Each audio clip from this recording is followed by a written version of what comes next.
आज हम बात कर रहे हैं कि जो वकील होते हैं, जो अच्छे वकील होते हैं, वो इतनी फीस क्यों लेते हैं। यहाँ तक कि जो बड़े बड़े वकील हैं इस भारत में, इस इंडिया में, जैसे कि राम जेठमलानी ले लो, या बहुत ऐसे वकील हैं जो बहुत ज़्यादा फीस लेते हैं।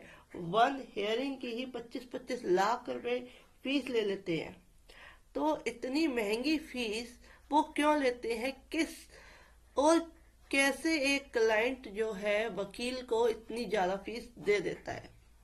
तो इसको समझते हैं, इसको एक कहानी के माध्यम से समझते हैं कि एक बार क्या हुआ। एक पेंटर था, वो पेंटर जो है पेंटिंग करता था और उसकी पेंटिंग्स जो है काफ़ी महंगी बिकती थी। कई कई डॉलर्स की, हजारों डॉलर्स की उसकी पेंटिंग बिकती थी। एक बार एक महिला उसके पास आई।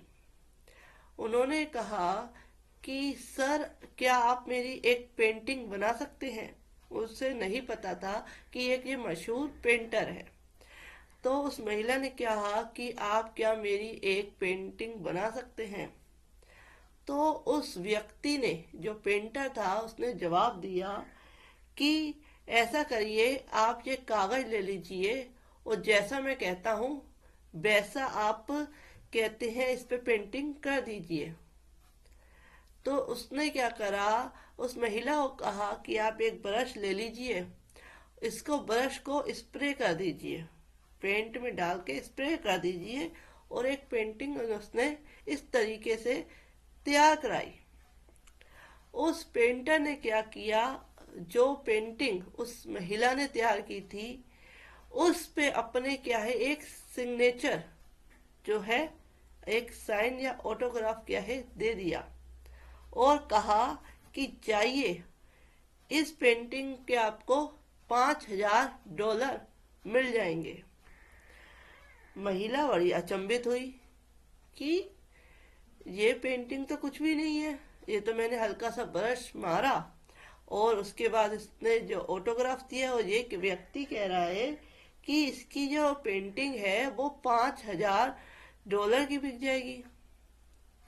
कोई बात नहीं, वो आश्चर्य में थी, लेकिन उसने क्या किया, उसने मार्केट गई। जब उसने उसकी कीमत पता करी तो उसकी कीमत 5,000 से भी कई ज्यादा थी। बड़ी आश्चर्य में आई महिला कि ऐसा क्या है इस पेंटिंग में कि जो एक साइन करने मात्र से इतनी महंगी पेंटिंग बिक रही है। तो जब उसने पता किया तो उसे पता चला कि जिसके ऑटोग्राफ है, जिसके साइन है उस पेंटिंग पे, वो एक बहुत बड़ा मशहूर पेंटर है। तो उसने दोबारा वह उस पेंटर के पास गई और पूछा कि सर, आपने तो कहा था ये जो पेंटिंग है ये $5,000 की मिल जाएगी, बिक जाएगी, लेकिन ये तो उससे भी कहीं अधिक ज्यादा है। लेकिन ऐसा इसमें क्या है कि यह इतनी महंगी बिक रही है। तो जो पेंटर है वो कहता है कि ये जो पेंटिंग है या जो मेरी जो ऑटोग्राफ है, इसमें सिर्फ एक मेरे साइन करने के लिए जो मैंने अपनी पूरी जिंदगी बिता दी, और तो जाके ये मेरी जो साइन है वो इतने वैल्यूएबल है कि अगर मैं किसी किसी की भी पेंटिंग पे अगर साइन भी कर देता हूँ, किसी भी पेंटिंग में अगर ऑटोग्राफ भी दे देता हूँ, तो वो इतनी महंगी हो जाती है। लेकिन इस नाम को कमाने के लिए, इस शोहरत को कमाने के लिए मुझे अपनी पूरी उम्र लग गई। अपने जीवन का कितना बड़ा हिस्सा मैंने इस काम, इस शोहरत को कमाने के लिए लगाया है। तो जाके आज मैं इस मुकाम पे पहुंचा हूँ कि अगर मैं किसी भी पेपर पे भी अगर साइन कर देता हूँ तो इसकी वैल्यू जो है बढ़ जाती है। तो सेम केस ये होता है कि जो ये वकील है, जो ये वकील है, वह जो 25-25 लाख रुपए वन हेयरिंग की फीस लेते हैं। जैसे कि एक दिन पहले जो देश के मशहूर जो वकील राम जेठमलानी जो है, जो है वो 25 लाख पे वन हियरिंग की फीस लेते हैं। तो इतनी अधिक फीस कैसे कोई पे कर देता है? कैसे राम जेठमलानी जैसे वकीलों को अपॉइंट कर लेता है? लेकिन इसके पीछे के राज देखिए कि वंदे ने अपनी पूरी उम्र, उस व्यक्ति ने इस नाम को कमाने के लिए कि आज कोई व्यक्ति कोई वकील को 25 लाख पे एक हियरिंग की देने को राजी हो जाता है, क्योंकि उसने वो नाम कमाया है। नाम इतनी आसानी से नहीं मिलता, उसके लिए बंदे की उम्र लग जाती है, बहुत बड़ा जीवन का हिस्सा उस नाम को कमाने के लिए लग जाता है।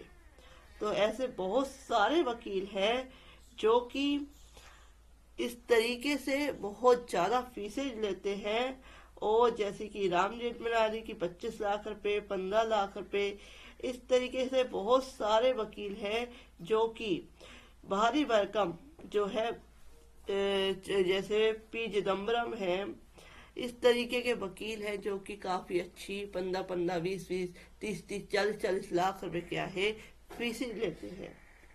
तो कहानी के मर्म से आपको समझ में आ गया होगा कि पैसा कैसे कमाया जाता है। उसके लिए आपको शोहरत कमानी पड़ती है।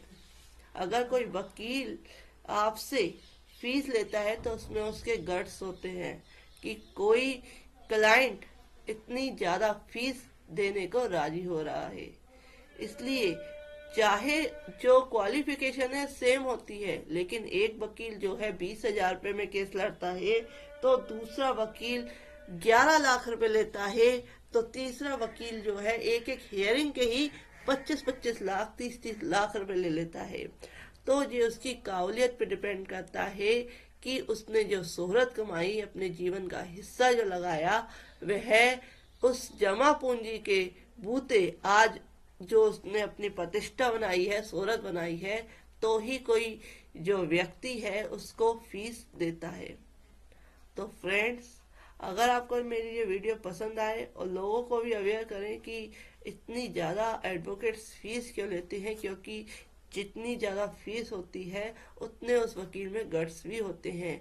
क्योंकि हर कोई, अगर आप कहेंगे, एक छोटा वकील कहता है कि मुझे 5 लाख रुपए चाहिए, कोई नहीं देके जाएगा। आपको अपने गट्स दिखाने होते हैं, अपने जो आपकी क्वालिटीज है वो लोगों के सामने दिखानी होती है।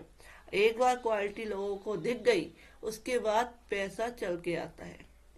तो इस तरीके से मैंने आपको समझाया कि जो एडवोकेट्स हैं उनकी फीस डिपेंड कैसे करती है, उनकी क्वालिटी पे डिपेंड करती है। जो वकील जिसको नॉलेज कम है, जो अपने गट्स को कम समझता है, और जिसको जो क्लाइंट है वह तभी पैसा देता है जब आपके अंदर कोई क्वालिटी होती है। तो अगर आप भी ऐसी क्वालिटी पैदा करना चाहते हैं, आप भी ऐसे गट्स पैदा करना चाहते हैं, तो उस केस में आपको भी वकील जो है पढ़ाई करनी पड़ेगी, अपने जीवन का हिस्सा और अपनी मेहनत उस प्रोफेशन को देनी पड़ेगी। चाहे कोई भी प्रोफेशन हो, चाहे एडवोकेट हो, चाहे डॉक्टर हो, चाहे कोई भी अदर प्रोफेशन हो, अगर आप में क्वालिटी होती है तो पैसा जो है चल के आता है। तो क्वालिटी पैदा कीजिए, पैसा तो आपके कदम चूमेगा। तो फ्रेंड्स, अगर आपको मेरी पसंद आई हो वीडियो तो please like share and subscribe my channel. Other video आप मेरे चैनल की प्लेलिस्ट में जाके देख सकते हैं। Thank you for watching this video.